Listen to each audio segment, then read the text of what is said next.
देखिए दर्शक ये जानना चाह रहे हैं, आज पहला आखिरी दिन है प्रचार का, ये बताइए कितनी सीटों पर कौन आगे चल रहा है और पीछे चल रहा है। 70 सीटें हैं व्यूअर्स दिल्ली में, ठीक है, 70 सीटें हैं। हमने जो एक अनुमान लगाया, मैं वो आपके सामने रख रहा हूं कि 18 सीटें ऐसी हैं जहां अरविंद केजरीवाल ग्रीन जोन में है और बीजेपी रेड जोन में, मतलब गिनती अरविंद केजरीवाल की 18 सीटों से शुरू होती है। ये कौन सी सीटें हैं?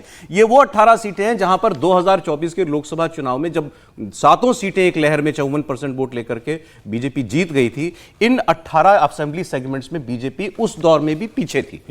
तो यहां केजरीवाल जी की आप मान सकते, मतलब मोदी लहर में भी जहां बीजेपी पिछड़ रही हो तो वो केजरीवाल जी के लिए प्लस है, बीजेपी के लिए माइनस है। तो ये बीजेपी का रेड जोन है 18 सीटें, मतलब, और केजरीवाल जी का प्लस जोन है। यहां से वो गिनती शुरू कर रहे हैं अपनी। बीजेपी का ग्रीन जोन कौन सा है? बीजेपी की वो 8 सीटें जो उसने केजरीवाल लहर में 2020 में जीती थी, वो 8 आती हैं, और 11 ऐसी सीटें हैं जो 2020 में वो 10,000 से वोट से कम वोटों के मार्जिन से हारी थी। मार्जिन कम है, जो जहां मार्जिन बहुत कम है। तो वो आप ऐसे समझिए कि बीजेपी अपनी गिनती अच्छा चुनाव लड़ेगी तो 19 से शुरू करेगी, अरविंद केजरीवाल अपनी गिनती 18 सीटों से शुरू करेंगे जहां वो बहुत मजबूत हैं, बाकी 33 सीटों पर लड़ाई है। आपको पहुंचना है 36 तक। अब 18 से 36 केजरीवाल का पहुंचना आसान है या 19 से 36 बीजेपी का पहुंचना आसान है? समीर जी, मुझे लग रहा है बीजेपी का बहुत आसान है इस बार। वो इसलिए 2 कारण उसके आसान होने के। एक तो यह है कि अगर आप लोकसभा चुनाव देखेंगे 2024 का, विधानसभा वाइज अगर देखेंगे तो भारतीय जनता पार्टी को 50 सीटों पर बढ़त थी विधानसभा चुनाव में। तो मुझे लग रहा है कि भारतीय जनता पार्टी आज लोकसभा में 52 सीटों पर थी।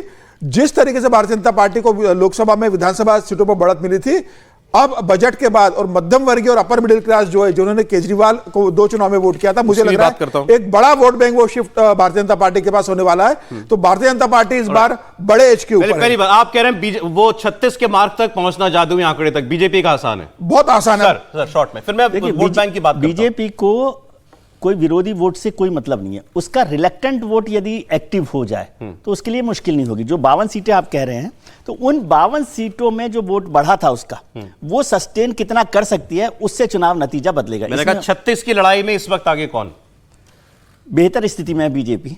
आज आप बीजेपी को बेहतर बता रहे हैं? बेहतर स्थिति भाई ये बदलाव है भी हो, ज्यादा देखिएगा। मेरी आखिरी बात जो विनोद जी से हुई है, आपने हर बार कहा आप आम आदमी पार्टी को एज, आज आप कह रहे हैं बीजेपी बेहतर स्थिति में। रही साहब, ये बड़ी बात है। और आप तो हमेशा तो कह रहे हैं बीजेपी सरकार बना रही है दिल्ली में, इसमें पूछना क्या है? तो आज मतलब हमारे तीनों पैनलिस्ट की राय होगी, आज से हमारे तीनों पैनलिस्ट की राय है कि बीजेपी इस चुनाव में आगे है। ये इंपॉर्टेंट था। अब जरा वोट किसके पास कौन से समाज का है, जरा इसकी भी बात कर लेते हैं, क्योंकि वो उसी को शिफ्ट होना है। तो पहले केजरीवाल जी का वोटर कौन है दिल्ली के अंदर? मुस्लिम वोट, मुसलमान 13% वोट है दिल्ली के अंदर। कहीं जा रहा है केजरीवाल जी? समीर जी, वन वर्ड आंसर चाहिए मुझे। नहीं, वो केजरीवाल और कांग्रेस के पास ही रहेगा। ये अरे सर, केजरीवाल कांग्रेस के बड़ा हिस्सा अब ये देखना है कांग्रेस कितना लेके जाती है। बड़ा हिस्सा केजरीवाल के पास रहेगा। बड़ा हिस्सा केजरीवाल, बिल्कुल। टूट हो रही है मुस्लिम वोट में, कुछ परसेंट हो रही है। आप बताइए। बिल्कुल जा रहा है, पूरा जा रहा है। कम से कम 5 ऐसी सीटें हैं जिसमें आम आदमी पार्टी के लिए मुसलमान को लुभाना मुश्किल है। ठीक है। बल्ली मारान जैसी जगह पे इमरान हुसैन जैसा मंत्री, उसको मस्जिद की नमाज के बाद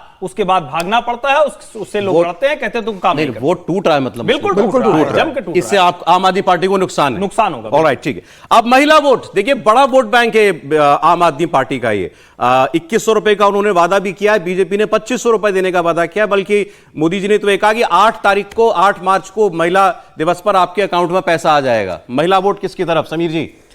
मुझे लग रहा है कि जो फ्री बस वाला बड़ा सेक्शन अभी तक वो आम आदमी पार्टी के पास था, लेकिन मुझे लगा जिस तरीके से कल जो बजट आया है उसके बाद मुझे लग रहा है भारतीय जनता पार्टी और आम आदमी पार्टी में बहुत कड़ी चुनौती है महिला वोट को लेके।